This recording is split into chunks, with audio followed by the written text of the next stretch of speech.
শোভা মহিলা মঙ্গল সমিতি আপনারা দেখছেন একজন দিদি ওনার রক্তের জন্য অপারেশন হচ্ছিল না এবং আমাদের শোভা মহিলা মঙ্গল সমিতির সঙ্গে যোগাযোগ করেন আমাদের সোনা ভাই, ওনাকে অসংখ্য ধন্যবাদ। এবং আমাদের যে ব্লাড ডিপার্টমেন্টে রয়েছেন ওর নাম কি নাকি প্রশান্ত মণ্ডল, তো প্রশান্ত মণ্ডলকে অসংখ্য ধন্যবাদ যে উনি আমাদের সঙ্গে যোগাযোগ করেছেন আর আমরা ওনার ফ্রিতে রক্ত করে দিতে পারলাম আর নিজেকে খুব ভালো লাগছে। আজকে একটি না দুটি পেশেন্টের আমরা ব্লাড করতে পারলাম, ওখানে আরেকটা ব্লাড রয়েছে আরেকটা পেশেন্টের ব্লাডটা নিয়ে আসতে। তো আমরা একটাই বার্তা দিতে চাই এই ভিডিও দ্বারাই যে পবিত্র মাহে রমজান মাসে জাতি ধর্ম নির্বিশেষে মানুষের পাশে দাঁড়ান। আজকে বি পজিটিভ আর ও পজিটিভ দুটো পেশেন্টের আমরা রক্ত করতে পারলাম এবং দুটো পেশেন্টেরই রক্তের জন্য অপারেশন হচ্ছিল না।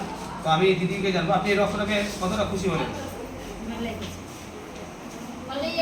কেমন লাগলো আপনাকে রক্তটা পেয়ে? তো আপনি ওনার চোখের জল দেখে বুঝতে পারছেন।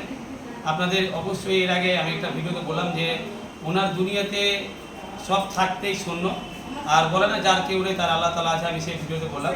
তো এই দিদিটারই কথা বলছিলাম যে ওনার থাকতে কেউ নাই, স্বামী ছেড়ে চলে গেছে, বাড়িতে বা আত্মীয় স্বজন কেউ নাই।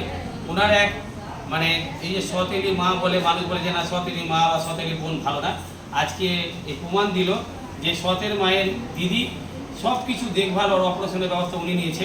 তো আমি চাইবো যে আল্লাহ তাআলা ওনাকে দীর্ঘজীবী করুক আর ওনাকে ভালো রাখুক, আর এনার জন্য দুহাত করে দোয়া করবেন। আর আমাদের শোভা মহিলা মঙ্গল সমিতি থেকে যথেষ্ট আমরা ওনার পাশে দাঁড়ানোর চেষ্টা করছি, শুধু রক্ত না আদার্স কোনো ট্রিটমেন্ট বা কোনো আদার্স কোনো যদি তার বাড়ির বিপদ হয় আমাদের শোভা মহিলা মঙ্গল সমিতি ওনার পাশে দাঁড়ানোর চেষ্টা করব। এবং আজকের তারিখ হচ্ছে 11/3/2025।